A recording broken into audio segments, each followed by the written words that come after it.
Test Problem by Alan J. Ramm. Originally published in Imagination Stories of Science and Fantasy, November 1953. Narrated by Tom Trussel. Jeremy knew he was in danger of flunking his final course, and that meant a washout. But he sat down before the panel and concentrated. The problem was one of mind over matter, 3 parsecs of space away. When he came to the head of the examination corridor, Jeremy glanced briefly at the slip of paper in his hand. Room 16B. He strode unhesitatingly down the long hall, his long legs carrying him along swiftly. After 6 years at the university, he knew the exact location of the tiny testing cubicle which had been assigned to him for his final exam in advanced deliberation and memory. He hesitated a moment before the door of 16B, shook his head as if in defiance, then entered the room. He was in for a tough time, and he knew it. The classes he had cut were sure to affect his chances of passing the test, and he needed the course credits for graduation. Taking the course record card from his pocket, he slipped it into the machine that would automatically record his mark at the close of the test. Then he settled his long frame into the seat placed conveniently in front of the panels of dials and the computing machines which filled one entire side of the room. Checking to make sure that everything he might need was in place, he reached out and snapped the switch marked Instructions. "You are ready, Student Hover?" The voice came gently from a hidden loudspeaker. "Yes, Instructor." "Then listen to your orders. You have been allotted Sector 2645 of space in Parsec 3. In the next 10 minutes we shall transmit a detailed study of a star system to you. Using only the raw materials of space and the mental techniques taught you in your studies, you will reproduce a reasonable facsimile of the system in the space sector you have been assigned. Have you any questions?" "How complete a facsimile must it be, Instructor?" "It must be reasonably correct as to physical makeup. All life forms must also be reproduced." "I am ready." For the next 10 minutes he sat tensed in his chair as the impulses from the psychoscope washed through his mind and body. He gradually absorbed a 3-dimensional mental picture of the system he was to reproduce. When the image faded, he relaxed a moment, then laid his fingers on the keyboard and went to work. Gradually his confidence grew. Under the direction of his flashing fingers, the energy machines created a warp in the space of his sector. At exactly the correct moment he adjusted the wavelength of his thought augmenter until it matched the thought matrix of his own mind. The full impact of his tremendous mental abilities jolted into the space warp. And as the sweat of concentration gathered on his forehead, he hopefully watched the viewing machine on one of the panels before him. At first there was only a mere flicker in the center of the warp.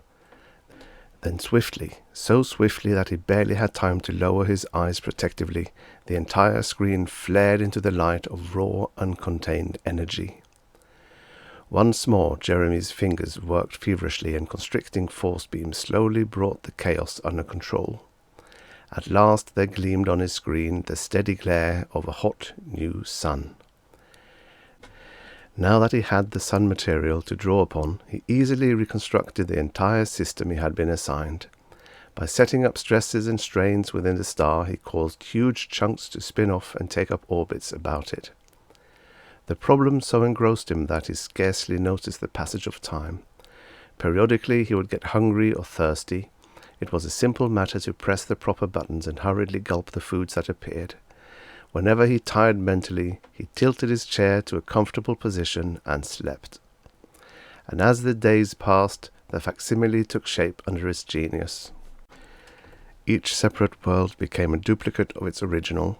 Mountains were born, the seas dashed at first against shores that were bare and bleak, then the magic of plant life on all the varied worlds assumed a rainbow of colors. The ooze of the oceans began to crawl. On land and in the air, animals appeared. At last, through fatigue-rimmed eyes, he looked at what he had created, and it was good. With a smile on his lips, he relaxed.